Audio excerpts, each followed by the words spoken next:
guys! Welcome to my mini vlog. Tara, samahan niyo ako dito sa sikat na strawberry farm dito sa La Trinidad, Benguet. Pagdating mo dito, una mong madadatnan ang Strawberry Farms Directory Map na makakatulong sa'yo upang malaman mo kung saang area ka nasa loob at kung ano-ano mga stores inside ang pwede mong mabilhan ng strawberries at gulay.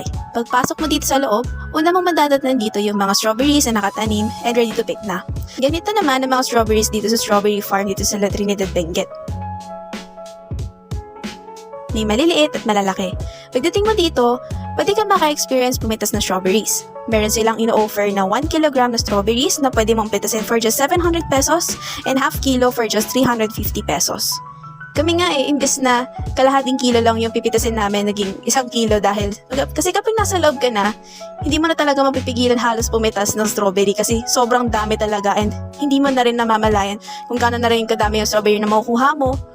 So ayun, namitas na rin kami ng strawberries and hindi na kami nakapag-video dito dahil naaliw na kami ng mother ko kakapitas ng strawberries. Bukod dito, meron din silang mga gulay na tinatanim at binebenta. Hindi lang puro strawberry. Tulad ng broccoli, onion leeks, talong, at syempre ang lettuce. Kung titignan nyo, sobrang cute na mga baby lettuce. Meron ding mga lettuce na malalaki na and ready ng kuhain.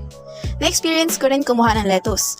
Ang lettuce dito ay tinitinda nila ng 65 pesos per kilo and around 6 to 7 na lettuce yung kinuha ko para makabuo ng 1 kilogram. Medyo natagalan lang ako sa pagkuha ng lettuce kasi syempre kailangan ko rin i-check kung ano yung mga lettuce na pwede nang kuhain and yung mga hindi naninilaw. Bukod dito, hindi rin kasi talaga ako sanay mag-ayos ng mga halaman kasi wala naman akong green thumb.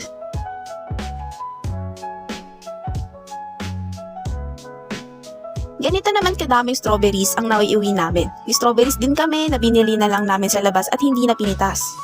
Ang strawberries na binibenta sa labas ay depende sa tub yung presyo. Mayroong 50 pesos, 70 pesos, at 150 pesos. Sa strawberry picking ka lang talaga mapapamahal kasi hindi lang strawberries yung binabayaran mo dito, kundi pati na yung experience and memories na kung paano kumuha ng strawberries. At ganito naman kadaming lettuce yung nakuha ko. Ganito naman kadami ang naiuwi naming goodies and veggies from La Trinidad, Benguet. I hope you guys enjoy my mini vlog. Thank you for watching. Adios!